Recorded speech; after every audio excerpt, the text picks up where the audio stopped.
¿Qué tal, amigos de Encuentro de Negocios? Un gusto saludarlos en esta tarde de miércoles 30 de julio del año 2025. Como siempre, un gusto tenerlos aquí con toda la información del mundo de los negocios.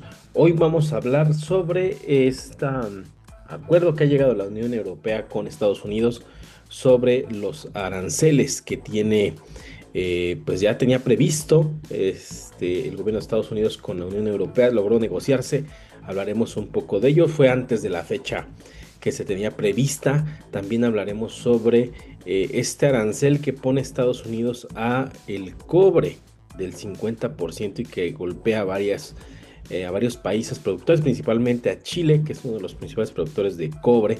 Hablaremos al respecto de ello y también hablaremos sobre el anuncio que hoy hizo la Reserva Federal de los Estados Unidos, manteniendo las tasas de interés, y eso también tiene, pues de alguna forma pone a pensar a los analistas sobre cómo es que hay un riesgo de inflación que se mantiene. La prudencia que tienen los bancos centrales, en este caso la Reserva Federal de Estados Unidos, marca una pauta referente a este riesgo de inflación, y por eso no hay una baja en la tasa de interés. Y pues también tendremos nuestra cápsula Mundo Cripto sobre todas las noticias relevantes de la semana del criptomercado, y la cápsula Saberes Digitales de CONAMI, del Colegio Nacional de Licenciados en Administración de Michoacán. Vamos precisamente con esta cápsula, la cápsula Saberes Digitales de CONAMI, y regresamos aquí en Encuentro de Negocios. Hoy, en Saberes Digitales, hablaremos de las principales métricas de redes sociales. Medir el rendimiento en redes sociales es fundamental para saber si tus estrategias realmente están funcionando. No se trata solo de publicar, sino de analizar cómo responde tu audiencia y qué resultados obtienes. Las métricas de marketing son herramientas clave para evaluar la eficacia de tus campañas. Las empresas que aprovechan el conocimiento del cliente logran hasta un 85% más de crecimiento en ventas que sus competidores. Por eso, medir y ajustar es esencial. Según la Asociación de Internet, más del 70% de las pymes en México usan redes sociales para promocionar sus productos, pero muchas de ellas no evalúan su impacto. Entre las métricas más importantes se encuentran alcance e impresiones. Indican cuántas personas ven tu contenido y cuántas veces se muestra. Reflejan la visibilidad de tu marca. Interacción. Incluye reacciones, comentarios, contenido compartido y clics. Recuerda, generar contenido útil y emocional eleva la participación. Crecimiento de seguidores. Más allá del número, lo importante es atraer a quienes realmente se interesan por tu producto. Prioriza calidad sobre cantidad. Clics en enlaces. Miden cuántas personas acceden a tu sitio web, tienda o canal de contacto. Es crucial si buscas tráfico o conversiones. Y tasa de conversión. Refleja cuántas personas completan una acción deseada, como comprar o registrarse. Esta es la métrica más valiosa porque se vincula directamente a tus objetivos de negocio. Los especialistas recomiendan revisar tus métricas cada semana y usar herramientas gratuitas como Meta Business Suites o Metricall. También puedes usar WhatsApp Business para rastrear clics y respuestas. Recuerda, si tienes una pyme en México, las redes sociales no solo son un escaparate, también pueden ser tu canal de ventas más poderoso, solo si lo sabes medir. Y continuamos en Encuentro de Negocios.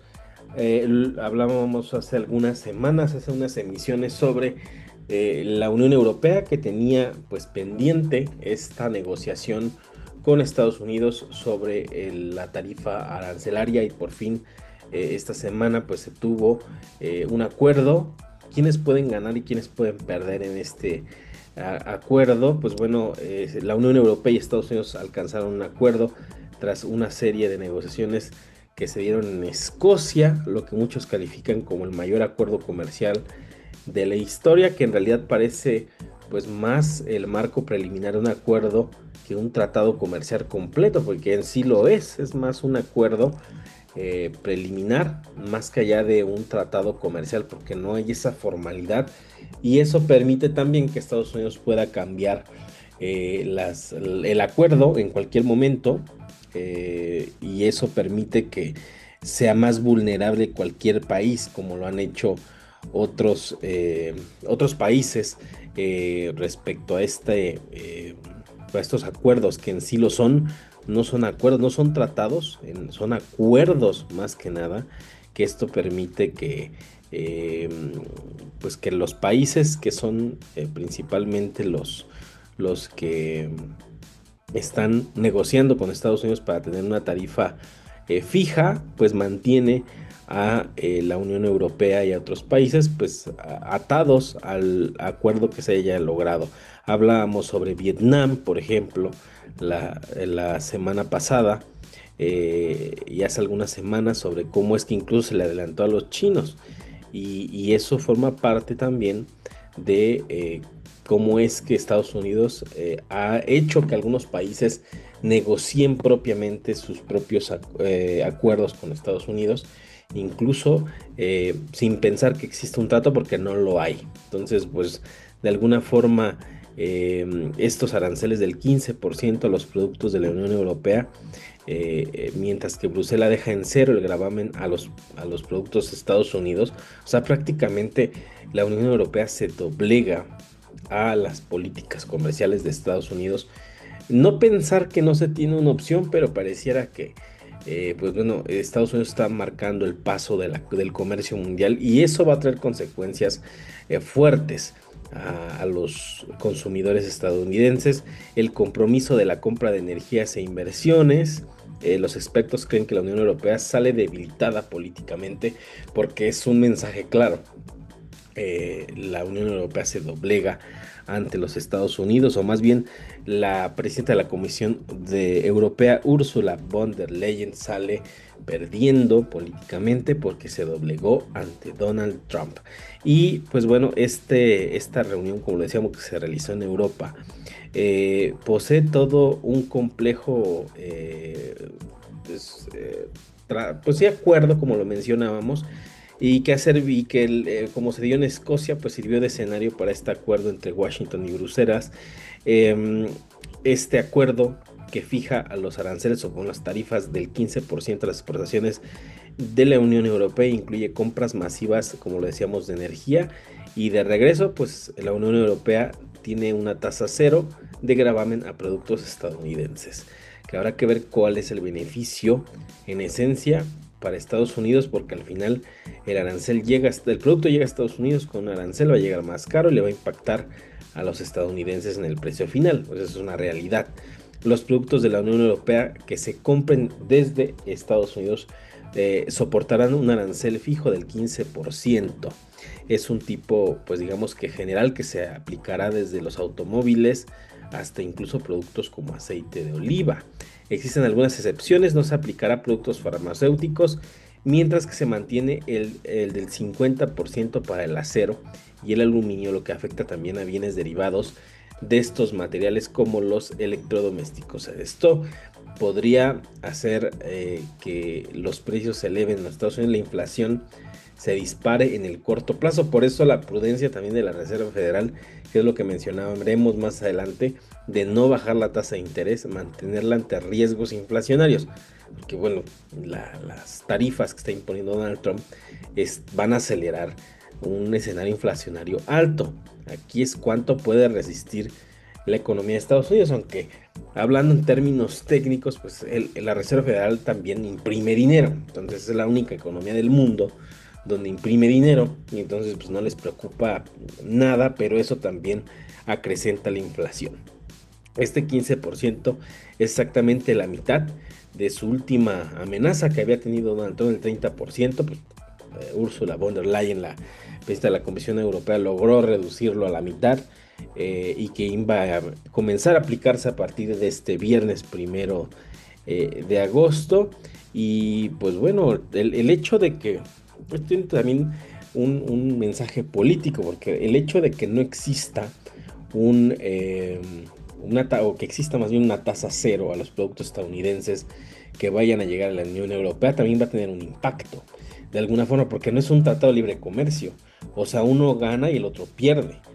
que, bueno, eso es entre comillas, gana entre comillas Estados Unidos porque puede llevar sus productos sin ningún gravamen y los productos de la Unión Europea llegarán a Estados Unidos con un gravamen, pero habrá que ver de manera interna a los consumidores de Estados Unidos cómo es que les llega a afectar, que eso es por eso es el, entre comillas, el quién gana y quién pierde, pero a resumidas cuentas, en esencia, pues sí hay podemos decir que se doblega la Unión Europea hacia los Estados Unidos, que no es extraño, que también por ahí hay ciertas respuestas hacia Estados Unidos de forma política, que esta misma semana se anunciaba que tanto Francia como Reino Unido van a reconocer a Palestina como un país soberano, entonces como un estado como tal.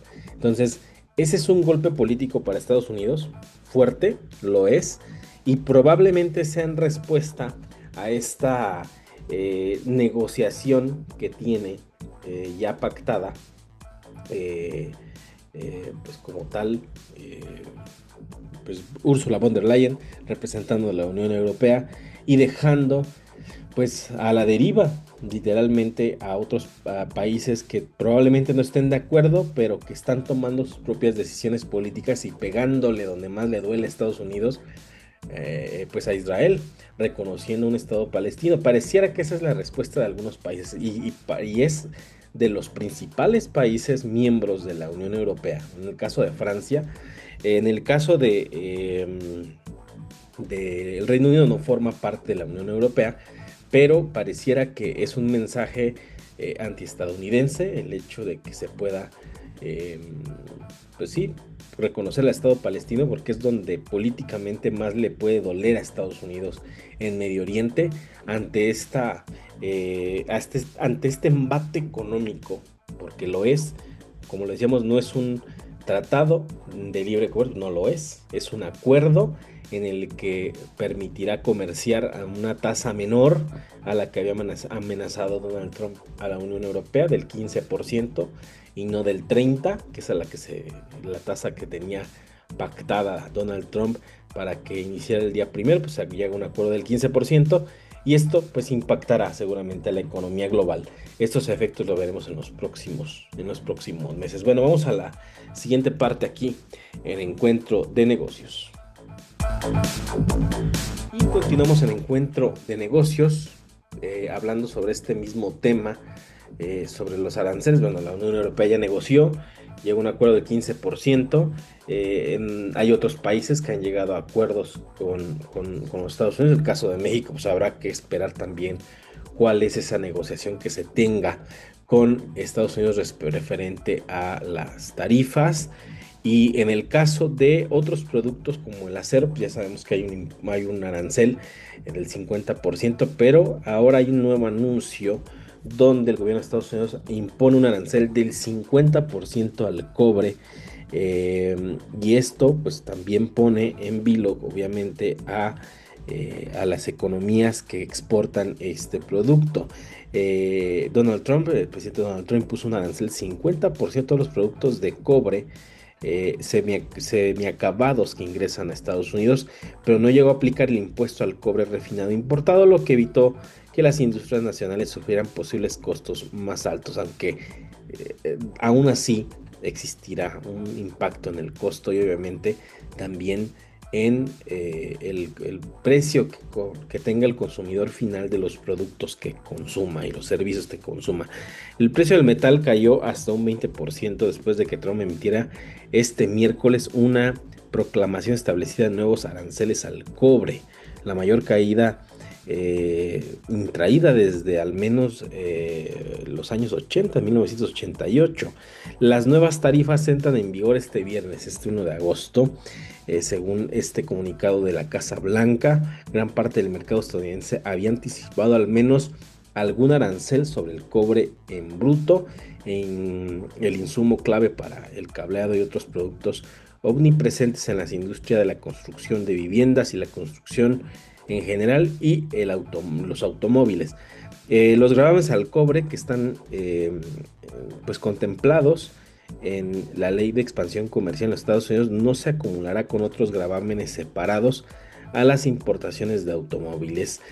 Donald Trump tomó la inusual medida de invocar esta ley de la época de la guerra de Corea, que permite que el presidente ordene a las industrias que aumenten la producción de materiales críticos para la seguridad nacional. Pero bueno, pues al final todo esto tiene un interés más comercial y político que por cuestiones de seguridad nacional. Es el mero pretexto para colocar este arancel.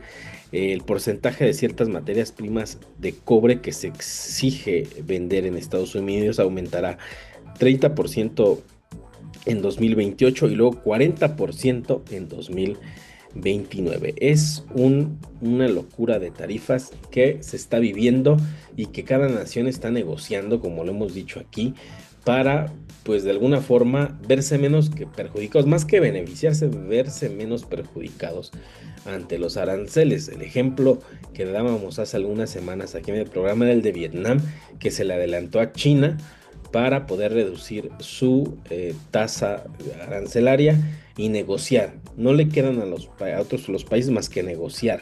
Esa es una realidad.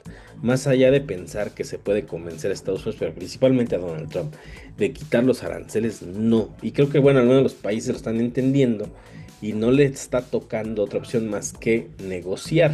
Ahí está el caso de Ursula von der Leyen, la presidenta de la Comisión Europea. Le tocó negociar, a pesar de tanto jaloneo, le tocó negociar. Seguramente, y como lo decimos en la sección anterior, la parte en la que interviene en decisiones políticas, geopolíticas principalmente, es donde seguramente le responderán a Trump. Ahí está el caso de Francia, le está respondiendo a Trump reconociendo al Estado palestino. Seguramente habrá otros países que lo hagan. Seguramente se sume Alemania, ya se sumó el Reino Unido, que si bien no forma parte de la Unión Europea, pero pues está sumando a esta vuelta o giro inesperado a las políticas de Estados Unidos, porque al final también ha dejado solo a Europa, Estados Unidos, con la OTAN, por ejemplo, tratando o más bien haciendo que inviertan más en su seguridad los países europeos, y Estados Unidos dejando de aportar o aportando lo mínimo a este tratado del Atlántico Norte. Entonces esta es una combinación no solamente de cuestiones comerciales, sino también geopolíticas, y vamos a ver también la respuesta de los países en otro sentido, donde le pega fuertemente a los Estados Unidos, y es en la parte geopolítica, principalmente en Medio Oriente. Bueno, vamos a la cápsula Mundo Cripto y regresamos aquí a la parte final de Encuentro de Negocios. Continuamos en Mundo Cripto de Encuentro de Negocios. Esta semana nos vamos a meter de lleno a un resumen del criptomercado. Hay puntos bien interesantes. Por un lado, Ethereum, que ya cumple una década de transformaciones. También pues echamos un vistazo a cómo va la inversión institucional, ¿no? En Estados Unidos y acá en Latinoamérica, para ver las diferencias. Y vamos a ver qué onda con una nueva alianza entre un banco gigante y un exchange muy importante. Hay bastante de qué hablar. Bueno, empecemos con Ethereum. 10 años. Suena fácil, pero híjole. Recordar ese white paper de 2013, luego la ICO, ¿te acuerdas? 18.3 millones de dólares juntaron. Y hoy, pues es el corazón de DeFi, las finanzas descentralizadas. Casi 85 mil millones de dólares en valor total bloqueado. O sea, el capital ahí metido. Y Ether, pues sigue siendo la segunda cripto más grande. ¿Qué nos dice esta década? ¿Cómo la ves? Híjole, es que la historia de Ethereum, como dices, es casi la historia del cripto en sí, ¿no? Una montaña rusa. No es solo una lista de logros, es ver cómo se ha ido adaptando todo el tiempo. Piensa, por ejemplo, en el hackeo de DAO en 2016. ¡Qué momento! Eso obligó a tomar una decisión súper difícil, bifurcar la cadena, y de ahí nació Ethereum Classic. Mucha resiliencia ahí. Luego, claro, el motor de innovación que fue con el estándar ERC20. Ah, claro, el boom de las ICOs. Exacto, el boom, y luego la caída, ¿no? Entre 2017 y 2018. Eso llevó el precio de ETH hasta casi $1,500. Y colapsó la red con los CryptoKitties. Me acuerdo perfecto de esa locura. Justo, los gatitos digitales. Demostró el potencial, pero también pues los límites de la red en ese momento, ¿no? La escalabilidad. Sí, fue un llamado de atención fuerte. Totalmente. Y a partir de ahí, buscar soluciones. Vimos el verano DeFi en 2020, con el yield farming a todo lo que daba. Después la fiebre de los NFTs en 2021. ¿Quién no oyó hablar de Bored Apes o Beeple? Luego, un paso técnico súper importante de Merge en 2022. La transición a Proof of Stake. Justo. Buscando ser más eficientes, más verdes y preparando al terreno para escalar mejor. Y esto en medio de un mercado bajista, ¿eh? Y ya más para acá, 2023-2024, pues el auge de las soluciones de capa 2, las LLOs, Arbitrum, Optimism. Que ayudan con la congestión, pero también como que fragmentan un poco las cosas, ¿no? Sí, tienen ese efecto secundario de fragmentar un poco la liquidez. Y ahora, pues parece que cerramos un ciclo volviendo al interés institucional fuerte. Sobre todo con los ETFs de Ether al contado en Estados Unidos, que han empujado el precio, pues cerca de los $3,800. Y justo eso que mencionas del impulso institucional, los ETFs como un empujón fuerte, ¿no? Nos lleva directo a noticias importantes en Estados Unidos. JP Morgan Chase, nada más y nada menos, anuncian una asociación con Coinbase. Esto suena grande. ¿Qué significa en la práctica? Pues mira, es más que grande. Yo diría que es un paso muy significativo para integrar todo. Lo que anunciaron es un plan como por etapas, ¿no? Para otoño de 2025, que los clientes de Chase puedan comprar cripto con su tarjeta.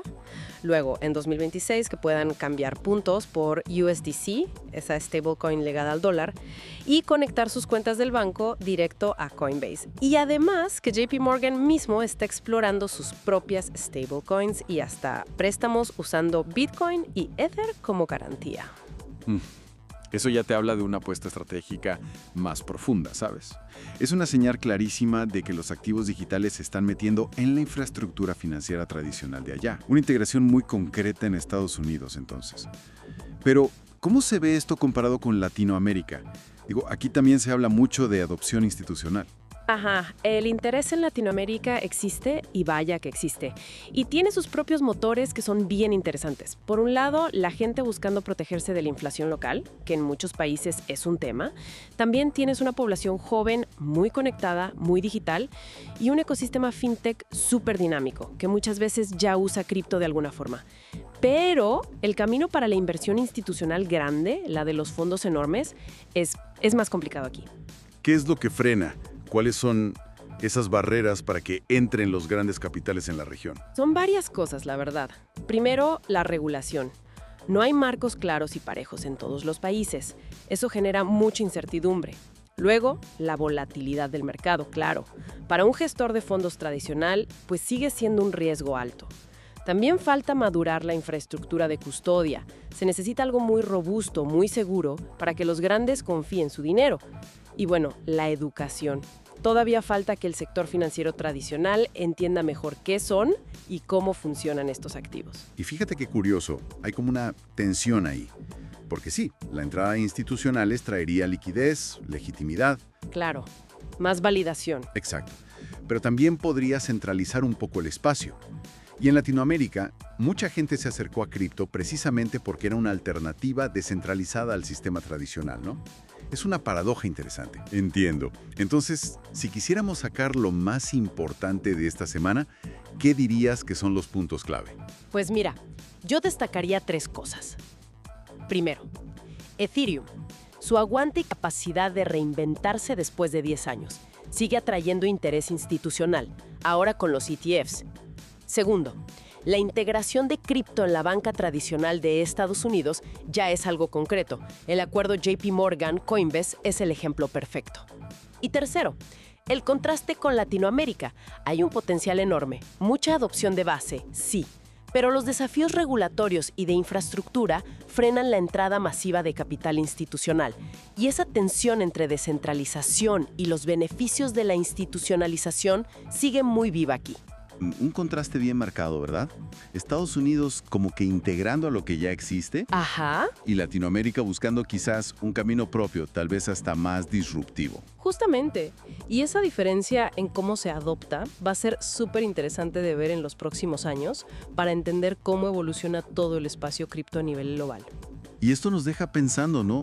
Conforme las grandes instituciones financieras, los bancos, los fondos, se meten más y más en cripto, ¿cómo podría cambiar la naturaleza misma de estas tecnologías? Sobre todo en regiones como Latinoamérica, donde nacieron en parte como una promesa de alternativa a ese mismo sistema tradicional que ahora las está adoptando. Una pregunta para reflexionar. Nos escuchamos la próxima semana en Mundo Cripto de Encuentro de Negocios. Continuamos en Encuentro de Negocios. En esta parte final del programa hablaremos sobre la Reserva Federal de los Estados Unidos mantiene las tasas de interés. Hoy se dio el anuncio. Jeremy Powell, presidente de la Reserva Federal, dijo que las tasas de interés están en lugar adecuado para gestionar la continuada incertidumbre en torno a los aranceles y la inflación, que es lo que mencionábamos hoy en el programa, moderando la expectativa de un recorte de tasa en septiembre, porque es inminente un escenario inflacionario que se pueda acelerar por los aranceles que está imponiendo Donald Trump a todos los países del mundo. Quedan muchas incertidumbres por resolver, así lo dijo Jeremy Powell a la prensa este miércoles, tras la decisión del Banco Central de mantener una vez más las tasas sin cambios. Y lo dice así: no parece que estemos muy cerca del final de ese proceso, y ni siquiera estará cerca, no estará cerca del final de esta imposición de aranceles generalizado, y tampoco se sabe, porque ahí es donde entra la incertidumbre, del verdadero efecto que vaya a tener en la economía de los Estados Unidos y de la economía global, o sea, no solamente de la economía de los Estados Unidos. Entonces, las tasas de interés se van a mantener. ¿Por qué? Porque bajarla implicaría que esto pueda acrecentar a que un momento en el que la inflación se dispare, se tengan que volver a subir las tasas de interés para poder subsanar un poco la inflación. Entonces no se bajan, se quedan las tasas de interés en Estados Unidos igual. Era un anuncio muy esperado, pero al final de cuentas es una decisión que da de cierta forma certidumbre, es una decisión prudente. O sea, los bancos centrales tienen que ser prudentes ante el escenario, a pesar de la presión que ha hecho Donald Trump ante Jeremy Powell, porque lo ha presionado muchísimo para que baje la tasa de interés, pues no lo ha hecho. ¿Por qué? Porque hay un mar de incertidumbre en la economía global, y los escenarios también geopolíticos y de conflicto que se presentan de manera inesperada, que también llevan a que pueda desatarse algún alza en los precios del petróleo principalmente. Entonces, pues la tasa de interés no sube en Estados Unidos, la Reserva Federal la mantiene y la mantendrá seguramente, pues tal vez un trimestre más, que prácticamente es todo el año. Entonces, tal vez especulando, tal vez todo el 25 que queda del 2025 no se disminuya la tasa de interés, permanezca, porque obviamente la incertidumbre es lo que domina en el mercado. Pues bien, llegamos a la parte final de Encuentro de Negocios. Le agradezco que haya estado con nosotros el día de hoy. Nos escuchamos la próxima semana, aquí el próximo miércoles ya de agosto, de aniversario. Cumplimos 14 años al aire aquí en Encuentro de Negocios. Nos escuchamos la próxima semana en nuestra emisión de aniversario en Radio Nicolaita. Nos vemos el próximo miércoles. Yo soy Brian Ramírez y recuerden, somos el único programa especializado en temas de negocios de la ciudad. Hasta la próxima.